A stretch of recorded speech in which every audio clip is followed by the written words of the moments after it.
예, 향원약초소당 구독자 여러분 안녕하십니까? 날씨가 많이 추워졌지요.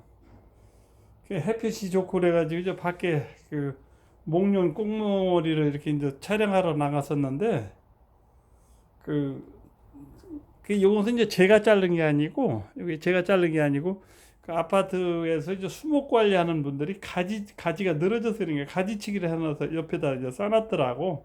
그래서 이제 이 목련꽃 몽오리가 있고 그래가지고 제가 이제 그것을 몇 개 잘라가지고 왔습니다. 그 옆에 이제 그 독구마리는 지난번 이제 한강에서 이것은 1년생이기 때문에 예, 그걸 좀 꺾어서 왔지요. 두 약재를 이제 같이 놓고 이렇게 촬영을 하는 건 뭐냐면 두 약재가 그 축농증 비염에 아주 이렇게 이제 궁합이 잘 맞는 약재예요. 약재이기 때문에 한두 번 제가 이제 앞 동영상에서도 제가 말씀을 드렸었는데 오늘 이렇게 같이 놓고서는 이제 설명을 드리고자 해서 가지고 왔습니다. 그 옆에 있는 그 신이와는 그러게 이제 왜 붓꽃이라 그러냐? 이게 제가 사용하는 붓인데 붓하고 이렇게 이제 요게 생긴 모양이 같다고 그래가지고 이제 붓꽃이라고도 합니다. 붓꽃, 예, 붓꽃이라고도 하고 그다음에 이제 목련꽃 열매가 되겠죠.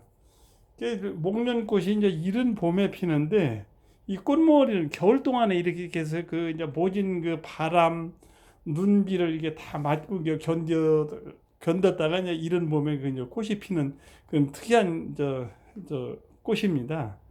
그다음에 이제 이 저 독고마리 이것은 뭐 1년생으로다가 이렇게 해서 이제 나오는 거죠. 나오는데 이제 이 두 가지는 뭐 효능은 또 말씀드린 대로 이제 그 비염, 축농증, 그다음에 이제 이 창의자는 그 끓여가지고 이제 이 피부에도 이제 사용을 한다고 그렇게 말씀을 드렸었죠.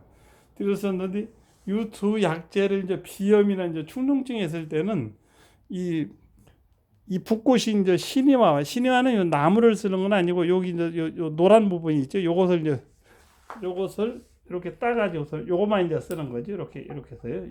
요것을 사용하는 겁니다. 예, 요것을 사용하는 거고.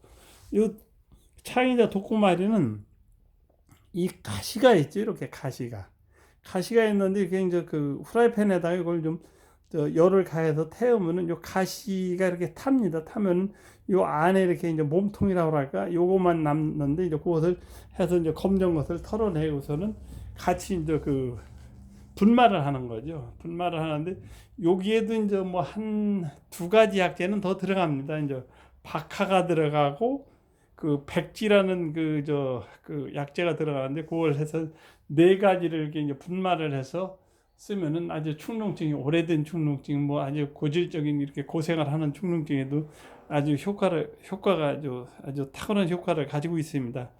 그다음에 이제 그렇게 해서 이제 가루를 내 가지고 이제 하루 세 번 이렇게 이제 드시는 약재죠.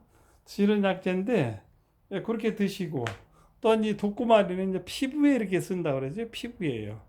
피부에 이제 쓰는데 이제 그 아토피 같은 데 이제 많이 씁니다. 요것을 이제 끓여서도 쓰고 그러죠. 끓여서 쓰는데 이제 지금 그걸 한 분이 있는지는 모르겠어요. 제가 이제 어느 사람한테는 이 독구마리 성분을 가지고서는 이 비누를 만들 때 한번 해보면은 애들 아토피 피부 같은 데도 많이 도움이 될 거라는 얘기를 제가 전했는데 그 생산을 하고 있는 아직은 제가 얘기한 사람은 아직 생산을 안 하는 걸로 알고 있습니다.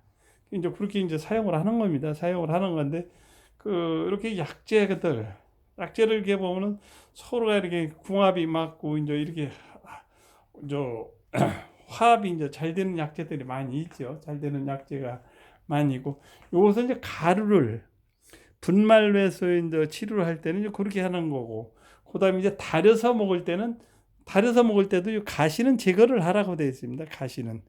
가시는 제거를 그러게 이제 약재에 보면은 그 가시가 있는 약들이 많이 있죠. 그저 엄나무라든지 오가피라든지 이런 약재들도 원래 그 약으로 쓸 때는 그 가시는 제거를 하게 되어 있습니다. 그리고 뭐 가시라고 할 수는 없지만 녹용도 이렇게 검으로 한다 그러죠. 그 이제 그 털을 제거를 한다든지 그 한약에서는 그것을 이제 우리가 이제 그 법제를 한다, 수치를 한다 이렇게 얘기를 하는데 그렇게 해서 이제 사용을 하는 거죠. 그리고 이제 다려 먹을 때는 이 가시를 제거를 한 상태에서 같이 달여 먹고, 방금 말씀드린 대로 이제 가루를 내 가지고서 이제 분말보다 먹을 때는 이제 그렇게 해서 사용을 하는 거죠. 이제 신이화가 마침 이제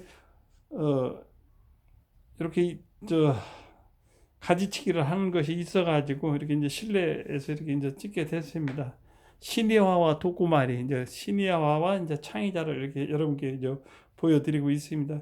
이것은 뭐 가정에서도 약을 만드실 수도 있습니다. 아까 말씀드린 대로 이제 박하하고 백지라는 약재는 넣어도 되고, 넣으면 더 좋겠지만 뭐 안 넣어도 되니까, 그런 약재는 좀 구해가지고 이것을 뭐 집에서 이제 분말을 하기는 어렵고, 그러니까는 분말로 드시는 것보다는 이렇게 이제 달여가지고 이렇게 먹게 되면 비염이라든지 코막힘 이런 데 이제 그 고생하는 사람들한테 이제 많은 도움이 될 수가 있는 거죠. 그렇게 해서 이제 사용을 합니다.